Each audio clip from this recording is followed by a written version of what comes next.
But then when I started growing up and then seeing this problem, because you can see them in the streets, you can see homeless in the street, you can see the zombie-like people, homeless, trying to get this drug, which was prescribed to them.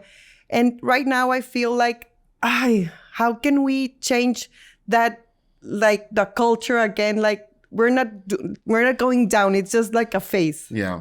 Well, I think this is one thing in the book I really enjoyed. It kind of tells you there is no Superman coming to save anyone, and that governments and nations are not alive. They're entities. And so when we think that the role the United States plays in the world order, yes, that's an indispensable role. The United States is the indispensable nation that we have here. We see this in war in Ukraine, who steps up to lead the global response here. But just because you're indispensable does not mean you have your own warts or anything else going on here.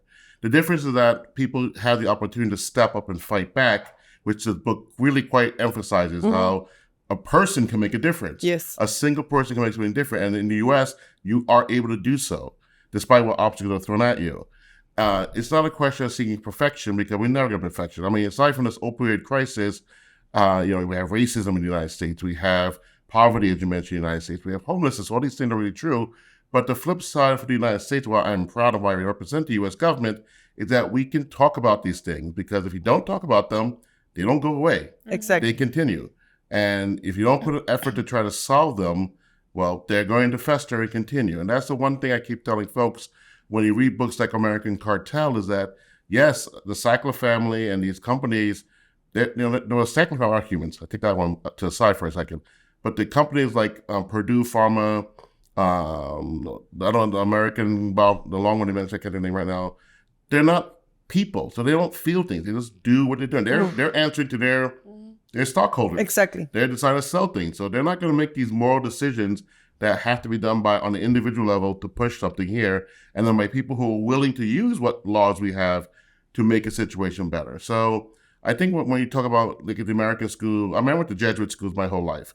And Jesuit schools always teach you to be a critical thinker, read the information, get the facts, and also, be a man for others. Do something that makes the society move forward.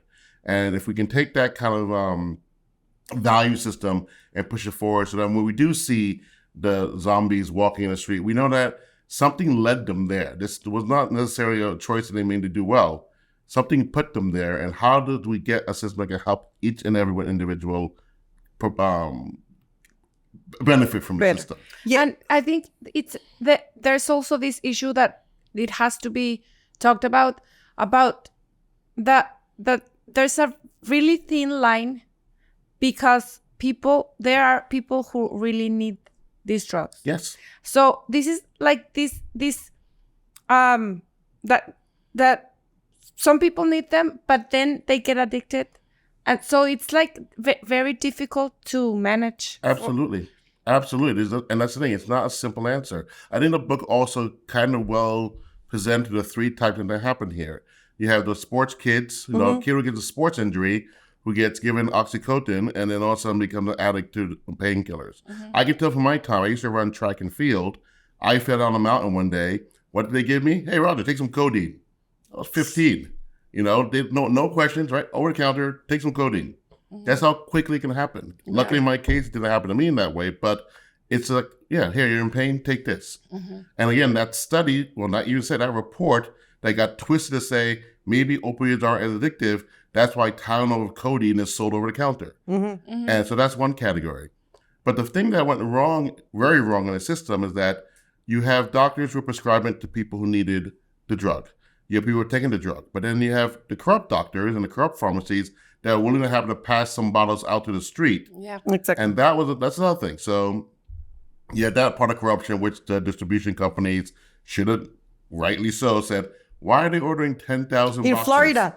In Florida. Yeah. And this happened. Florida's a great example. I remember those days in Florida, but it was happening in other states too. They were shipping things in far larger quantities than reasonably they should assume was happening here.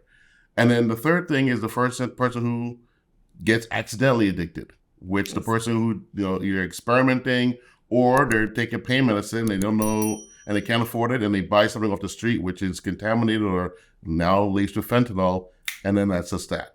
So these three different strands here are all captured here, but in the biggest side, the producers of it weren't even making a decision to say, something looks weird here, but oh, wait, our profits are up, so Exactly. our shareholders are happy, so let's just keep going that way. They turn a blind eye. Yes. Yeah. Exactly.